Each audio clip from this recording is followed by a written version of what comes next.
Hello everyone and welcome back to my Warhammer 40k guides. I am Brady and today I would like to give you my top 10 Warhammer 40k armies of 2019. 2019 was an interesting year for the meta. Lots of changes that impacted the meta and the way people played their armies. And because there weren't many GTs or major events in December, I figured instead of doing a top 10 armies of December video, I would just make a top 10 armies of 2019 in its place. I did the same thing last year and I really enjoyed making that video. So I figured let's do it again this year and take a walk down memory lane of how the meta changed and how each of the top 10 armies of last year evolved with those changes, while also going over which armies had the most top 5 placings at GT and major tournaments in 2019. So like usual in these videos, I consider the main faction of an army list to be whatever sub-faction had the most points spent on it. So for example, if you had a list with 1200 points of Grey Knights and 800 points of AdMech, then I would consider that to be a Grey Knights list with AdMech allies. And when it comes to overall factions, I go codex by codex. So for example, all the chapters from the Space Marine Codex will be considered Space Marine armies, while armies like Blood Angels and Space Wolves will be considered their own armies because they have their own dedicated codex. And now with all of that exposition out of the way, and before we get into the main content of this video, I need to let you all know about the sponsor of this video so I can pay some bills. Raid Shadow Legends. Raid is a free-to-play RPG game for mobile, but it is now also available for PC. This game is insanely popular, and I'm sure you've heard of it before. It has over 15 million downloads in just the last 6 months. If you like traditional RPG games, then you'll probably really like this game. It's also one of probably the prettiest mobile games I've seen as well. No cartoony graphics or anything like that, which personally I've never really liked. Everything actually looks pretty damn cool. You collect unique champions, with over 400 being in the game, by doing missions, battles, and also opening up shards. And you make a team out of those champions. You also collect artifacts to upgrade your favorite champions, and you can also upgrade those artifacts for extra abilities. I started the game with a few shards, so I opened a couple. And I got this Blood Rain looking champion, and also this badass looking lizard guy. To be honest, I haven't been playing long enough to know if they are good or not, but if you discover a character isn't that great or doesn't synergize well with your team, they still do actually have a purpose. You can use them as food to upgrade your better characters that you do like and want to play with. For the next 30 days, you also get a bunch of stuff now for free as a sign-up bonus if you click on the link down below, including the champion, the Executioner, which you can see on screen right now. And you claim all of these bonuses by clicking on the chest icon located at the top right of your screen. And again, this game is for mobile or PC, and it's cross-platform playable. So if this game sounds interesting to you, feel free to click on the link down below in the description to check it out. Raid Shadow Legends is free to play, so there's no harm in checking it out just to see if you like it.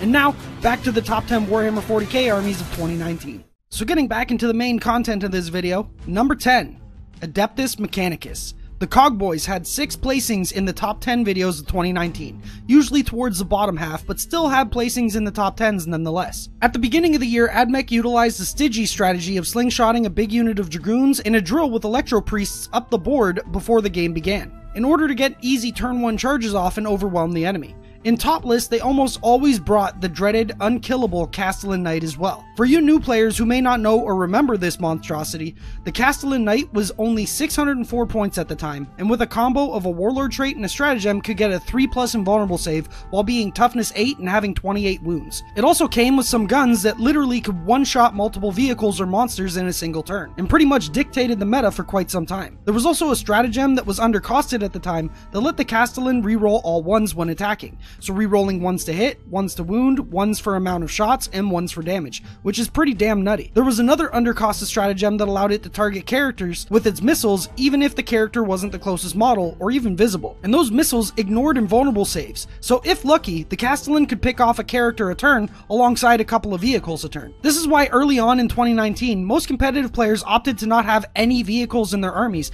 since if they faced off against a Castellan, they'd most likely lose those vehicles on turn 1. And even if you did go first and try to nuke the Castellan, you had to try to power through its 3+ invulnerable save, and if you didn't kill it, the Castellan had a stratagem to act at full bracket even at low wounds. Eventually in April of 2019, the Castellan was nerfed. All of its main stratagems went up in cost, and the Castellan went up by 100 points to make it cost 704 points, and the max invulnerable save it could have was now a 4-up. This pretty much killed the Castellan meta for the most part. You still saw a Castellan here or there at a tournament, but I think that's mainly because people wanted to get their money's worth after buying a $200 model, but at least it wasn't as bad as it was at one point when there was a Castellan on 25% of all tables at a tournament. But anyways, that's enough about the Castellan. I felt the need to talk about it because it was a huge part of the game that dictated the global meta early on in 2019. And AdMech was one of the armies that abused that unit really well, since AdMech synergizes really well with Knights. But getting back to AdMech and how they evolved, after the Castellan died and was no longer the king of the meta, AdMech kind of fell off for a bit while players figured out what to do with them. There was still the Stygian slingshot strategy, but replaced the Castellan with a Knight Crusader, which was a more balanced replacement. Later on in the year, we've seen the new Scorpius Disintegrators popping up in lots of lists, usually with Call to make use of those amazing rerolls. We've also seen them paired up with a bunch of triple Knight lists, usually 3 Crusaders, or 2 Crusaders and 1 Gallant, or 2 Gallants and 1 Crusader. And lately, we've been seeing AdMech have some success with Vanguard units using plasma calivers inside the Dune Rider transports. Number 9. Adeptus Custodes. Gold members' favorite faction also had 6 placings on top 10 lists in 2019, but their placings were slightly better than AdMech to beat them out in the tiebreaker. So the Imperial Janitors didn't really see much top play for a bit after their bike spam fell out of favor. But when Games Workshop released rules for their Forge World units for 40k, Custodes shot up in popularity, and we saw a bunch of Forge World focused lists, mainly using the Caladius Grav tanks. When the rules were first released, they were in beta, so to be tested, but they were still allowed in tournaments. The Caladius Grav tank was cheaper than it is now, and its main gun was better. It was strength 8, -3 AP, and D3 damage a pop. This meant it was pretty much good at killing anything other than knights, and even then it could still do some decent damage against knights as well. So it was a great all-rounder unit. It also had a 2+ armor, an ability that forces the enemy to subtract 2 from charge rolls against the unit, and like all Custodes units, it hits on a 2+. These things were taken in a lot of Imperium lists as a staple for quite some time. So it wasn't just Custodes armies that used them. It wasn't until their inevitable nerf when the rules were taken out of beta and this changed. Nowadays, the Caladius is slightly more expensive and its gun is only strength 7 and it's just 2 damage a pop. It's still a really great unit, especially in pure Custodian armies, but it took the edge off of that unit, so it was no longer a staple in competitive Imperium armies after that change. Nowadays, Custodes lists usually have 3 Caladius Grav tanks, but also include some Pallas Grav tanks, and sometimes even an Orion dropship. The Custodian infantry is used in some lists as well, but pretty much every Custodian army still has at least 3 Caladius Grav tanks. Number 8. Carey. The S&M boys and girls come in at number 8 for 2019 with 7 placings in the top 10 videos of 2019. Early on in 2019, a lot of Drukhari lists included some Craftworld Psychers in their list to make use of the spells Doom and Jinx. At the time, those Craftworld spells worked with any Eldari units including Drukhari and Harlequins. So what those spells did was that they debuffed enemy units. Doom would target an enemy unit and allow all Eldari units to reroll failed wounds against that unit. This was amazing on stuff like Imperial Knights or big vehicles, since most Drukhari lists didn't really bring anything stronger than disintegrator cannons. But with these rerolls, those disintegrator cannons could put in some work on those big targets. It also helped with venom spam lists because poison weapons only wound non-vehicles on 4+, so if you doomed a blob of Orcs or Genestealers, you could unload into that unit and get 75% efficiency for your wounds instead of just a 50%. And Jinx was another debuff that targeted an enemy unit and made it subtract 1 from its saving throws. And yes, that included armor saves and invulnerable saves. This was great to throw on something like the dreaded Knight Castellan, since it would negate the +1 to its invulnerable save from the Ion Bulwark Warlord trait, and then when the Castellan would try to use Rotate Ion Shields for another +1, you could use the Drukhari stratagem Agents of Vect to negate it, meaning you could keep that Castellan at its 5+ invulnerable save. Eldari Soup was one of the only armies that could actually reliably kill the unkillable Castellan at the time. Eventually though, in April of 2019, alongside the Castellan nerfs, Doom and Jinx were changed to only work with Craftworld units, and after that FAQ, Drukhari players started dropping the Craftworld stuff altogether, and instead opted to use pretty much only pure Drukhari armies from then on out. Covens became more popular, and Witches became more popular as well, although Covens were definitely the more popular choice of those two. Nowadays, most Drukhari lists are either mainly Covens with a few Cabalite units, which are usually some Razorwings or Ravagers, or Venom spam. Number 7. Imperial Knights. The Mechanical Titans of the Imperium had 7 placings on top 10 lists during 2019, with their placings being much better than Drukhari's to beat them out in the tiebreaker. So there was probably a 4 or 5 month stretch after the Castellan nerfs in April when we started seeing triple Knight lists taking 1st or 2nd or 3rd place in all of the top 10s. It was sometimes triple Crusaders, or 2 Crusaders and a Gallant, or 2 Gallants and a Crusader. The most popular sub-faction then became Krast, mainly because of the relic Headsman's Mark, which makes a Crusader into a pretty decent anti-tank machine, but also because the trait allowed them to reroll hits in combat, which made even the Crusader a decent melee option. After the Castellan was deemed no longer viable by the majority of the community, and because of the changes to Ion Bulwark and only being able to go up to a 4++ maximum, people realized you could instead have 2 Knights at a 4++ instead of just 1. And with the main anti-tank boogeyman out of the picture, people were free to use multi-wound vehicles again. so it was the perfect storm for knights to take over the meta. Knight armies were most commonly paired with Astra Militarum since it was incredibly easy to get a bunch of cheap bodies on the board for grabbing objectives while the knights do the heavy lifting, and also because Astra Militarum helped farm up the command points to use on all of the knight stratagems. Admech was the second best army to pair with knights because of natural synergies, and also for the same reasons as Astra Militarum, but Astra Militarum just did that job better. In today's meta, knights aren't nearly as popular or dominant as they once were, and I think this is due to two reasons. The first being the knights were kind of a flavor of the month army. A lot of people jumped on the bandwagon because the army was relatively easy to pilot and somewhat cheap to build if you already had some Admech or Guard to pair up with them. And the second reason is because Space Marines are now top dogs in the meta and the new flavor of the month. So I think a lot of knight players might have switched over to Marines because they were getting bored, or just because they wanted to jump on the hype train. And also because stuff like Imperial Fists just eat Imperial Knights for breakfast, lunch, and dinner. The Knights had their time in the spotlight for a decently long time, pretty much half the year. And they are still making top 10 lists even in the past few months. Just now they are usually in the bottom 5 spots instead of the top 3 spots every time. Number 6. Chaos Demons. The faction whose name accurately represents my ex's personality had 8 placings in the top 10 videos of 2019. For the most part, Chaos Demons were played the same for pretty much the entire year, and didn't see any nerfs until the recent chapter approved that was released in December. It was pretty much all Jim Vessel and TJ Lanigan style lists that spammed 2 to 3 units of 30 Plague Bearers with some Thousand Suns characters, which were mainly Ahriman and 2 Demon Princes. This combo worked incredibly well since it was hard to chew through that many Nurgle bodies. Toughness 4 with a 5-up invul, which can become a 4-up invul with a stratagem, and -1 to hit naturally, and possibly another -1 to hit on top of that with a spell. And then to finish it off, they have a 5-up Feel No Pain. With even just 60 Plague Bearers, you can take up a giant footprint on the board and have tons of board control, while having the Thousand Suns characters use spells from behind that screen and mortal wounding the enemy to death. Eventually you'd want your Demon Princes to get into combat, but for the first few turns of the game it was mainly just smite and spells that did the majority of the damage. For non-staple units in those lists, we sometimes saw a single unit of 30 Pink Horrors. These guys were amazing during the Chaff Infantry meta where they could annihilate like 40 guardsmen in a single turn, since they got 90 shots at strength 4 when within 6 inches of a Changecaster, and usually wounded on 2s because of the spell Flickering Flames. We would also sometimes see units of Bloodletters, anything from 15 to 30, deep striking in with a Banner of Blood, which gave them a 3d6 charge. They were great for scaring the opponent into fanning out too much, so you couldn't deep strike in their backline, but the Bloodletters were good enough to just come in from the front and kill pretty much any infantry unit in the meta at that time, sometimes even 2 units if there were enough Bloodletters. Other units that were sometimes included as well were Blobs of Zangors, making use of the double upgrade exploit, where you would take a Chaos Instrument from the Index and a Brayhorn from the Codex to give them +2 to charge, and then you deep strike that unit in, so they would only need a 7-inch charge out of deep strike. This was nerfed sometime in 2019 though, can't remember exactly when. Stuff like Auspex Scan wasn't that popular in the first 2/3 of 2019 either, since Space Marines were pretty much just a mid-tier army at that time and didn't really have much going for them. It wasn't until the new Space Marine update that gave them a ton of new toys to work with that kind of made this style of Chaos Demon list irrelevant.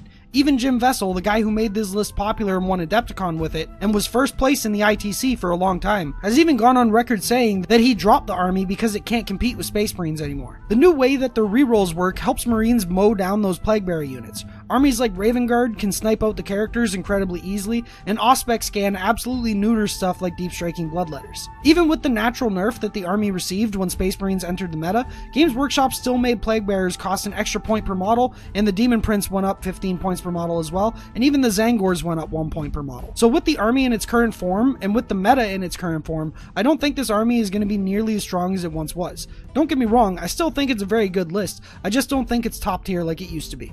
Number 5. Orcs. The Mushroom Men come in 5th for 2019 with 8 placings on the top 10 videos of 2019, with their placings being slightly better than Chaos Demons to beat them out in the tiebreaker. So in the beginning of 2019, Orcs made great use of the Ludastar, and what the Ludastar was taking a unit of 15 Ludas and a unit of 10 Ludas, and using a stratagem to combine both units on turn 1, so you would have a giant 25-man squad of Ludas. You'd also have them as Bad Moons, so you would reroll ones when shooting, and you have access to a stratagem to shoot the entire unit twice.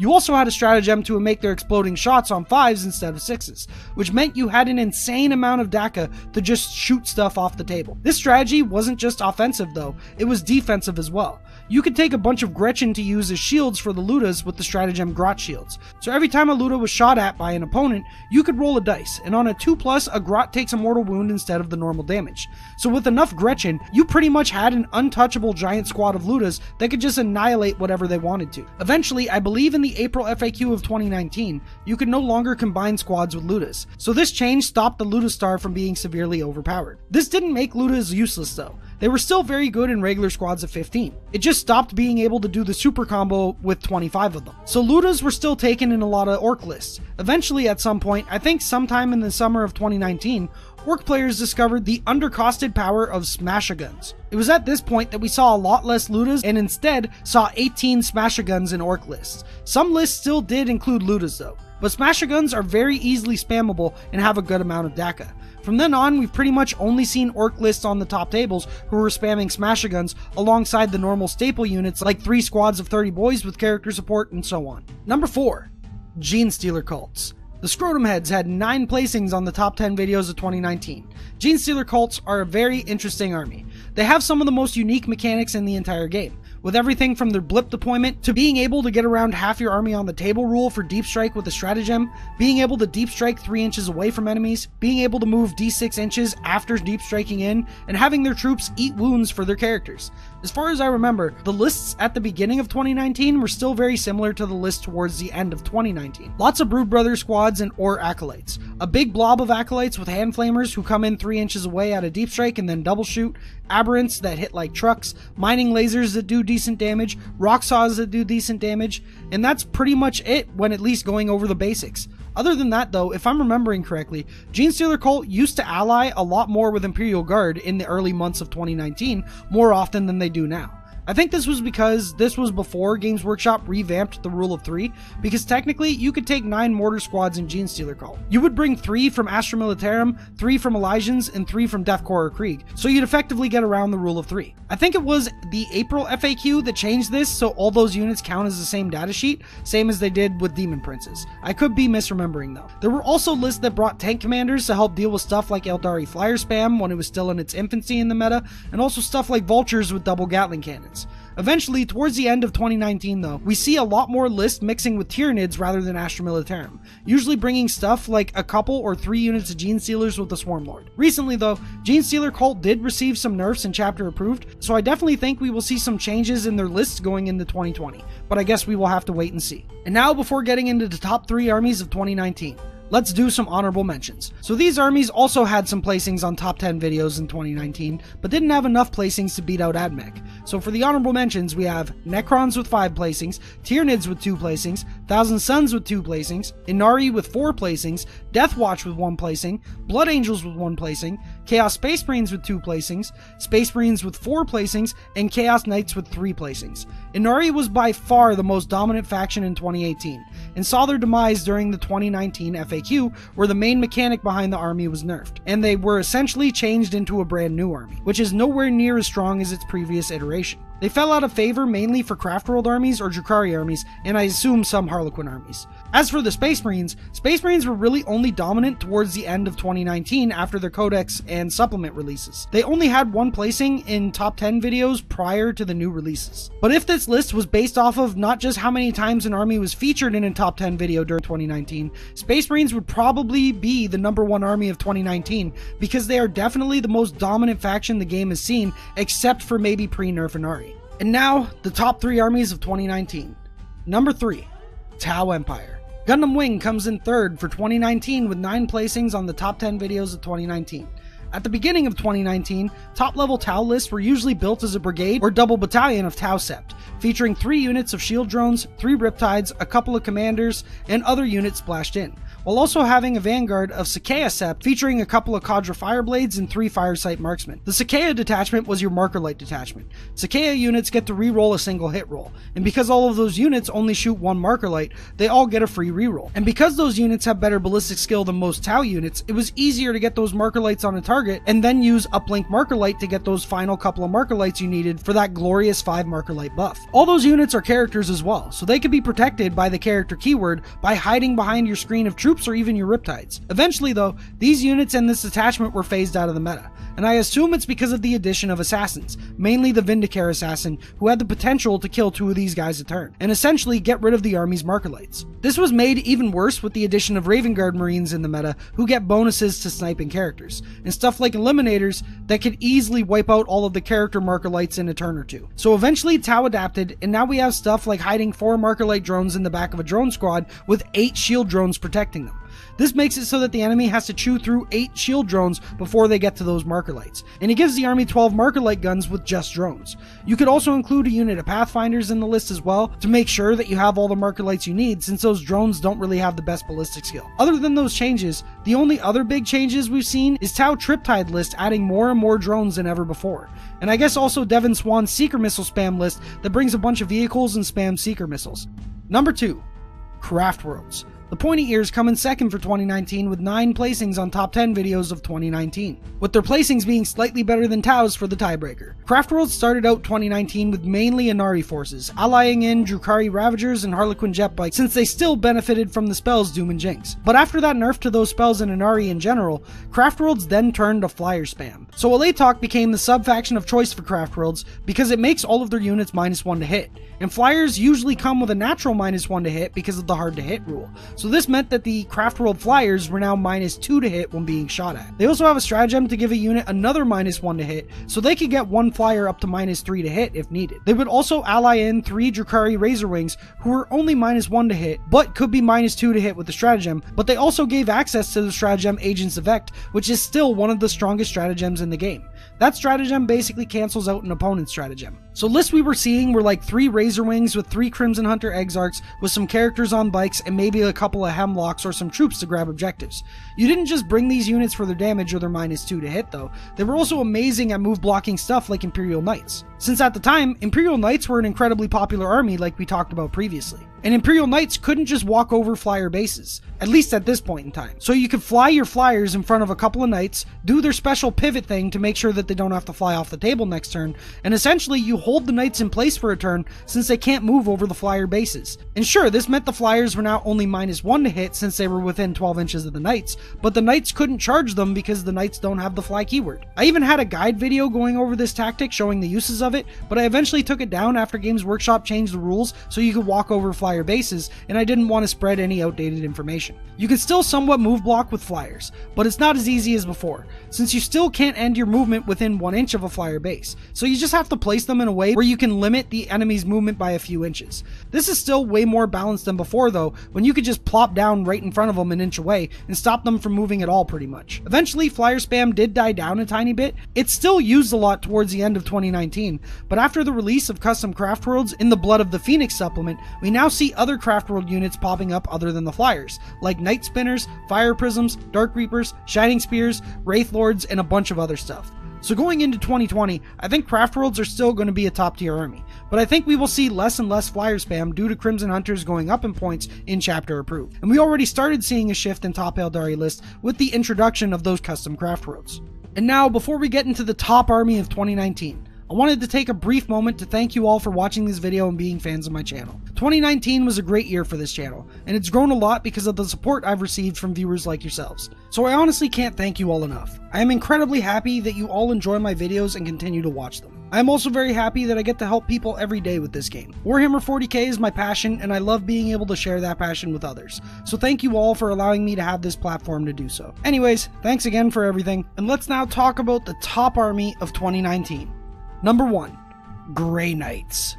I'm just kidding, it's Astra Militarum. The regular Joes come in first for 2019 with 10 placings in the top 10 videos of 2019. For the first half of the year, Astra Militarum was pretty dominant. Soup was the main way to play any Imperium army at that point in time, and Astra Militarum was hands down the best army to soup up with. 2019 started off with Astra Militarum winning the LVO, which is the biggest tournament of the year. Brandon Grant was the pilot, and I even have an interview with him on the channel if you're interested in checking that out and seeing my ugly mug. The Guard usually paired with the Castellan for a long time, until the inevitable Castellan nerfs in April of 2019. I already discussed the Castellan Knight, so I don't think I need to be redundant and go over that monstrosity again. Eventually, Guards started pairing up with regular Knights, or Custodes Shield Captains, or Blood Angel Smash Captains, or even just pure Guard. At the time, they were definitely the go-to soup choice because of how cheap their units were, which means easy command points to spend on other allied units. They had a Warlord trait and a relic to refund command points as well, and they had the best artillery in the game to deal with stuff that hit out of line of sight, mainly mortars, wyverns, and basilisks. Also, the Guard army and its units in general were pretty damn good without needing a lot of stratagem support, so you could get what you wanted out of the Guard stuff while saving most of your command points for your allies who actually needed the command points to meet their maximum potential.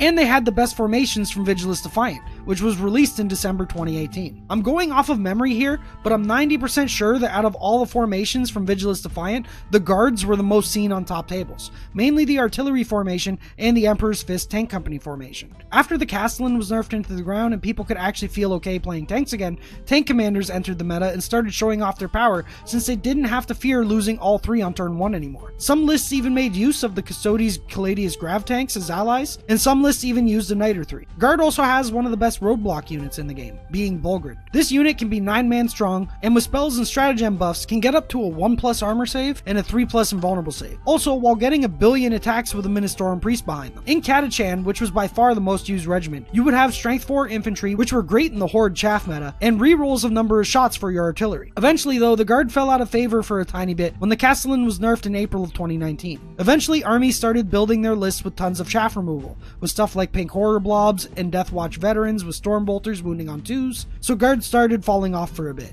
Not into complete irrelevancy though, but basically dropped from being the top dogs of the meta. And then eventually with the introduction of Space Marines, we don't really see Guard that much anymore. And with the direction it seems that Games Workshop is taking with armies nowadays, where you get some sort of bonus for being a quote-unquote pure army, I don't think we will see Astra Militarum being used as allies nearly as much as they once were. I still think even today, Guard is still a really strong army, definitely in the upper half of armies, but they definitely aren't the top dogs anymore like they were at certain points in 2019. Maybe with a new codex or some buffs from Psychic Awakening, that could possibly change again, but we will just have to wait and see what 2020 brings. And that's going to be it for this video. I know this is a longer video than my usual videos, but it's a wrap up of the entire year, so I figured it was warranted. I wanted to cover all the changes that I could remember and how the meta progressed due to new releases and also just players adapting to the meta. If you enjoyed the video, don't forget to hit that like button since it will impress the YouTube algorithm gods, and also subscribe to the channel and hit that bell icon for more Warhammer 40k content like this if you enjoyed it. And like I said earlier in the video, thanks again to all of you who watch and enjoy my videos. I am eternally grateful of all the love that you guys and gals have given my channel over the past year. We went from 9,000 subscribers to 24,000 subscribers, and I was able to transition to doing this channel as my full-time job, and it's been an amazing journey. I am hoping to do some great things with this channel this year as well, so keep an eye out for those. I want to bring bat reps to the channel, and also possibly start streaming amongst other things. Also, thanks a ton to my past, present, and future patrons on Patreon. Without your support, I would not have been able to concentrate on the channel as much as I have this year, and it wouldn't be anywhere close to where it's at today. So I am eternally grateful to all of you as well. And I guess that's it for now. So thanks again for watching, and I will see you all in the next video. Happy wargaming.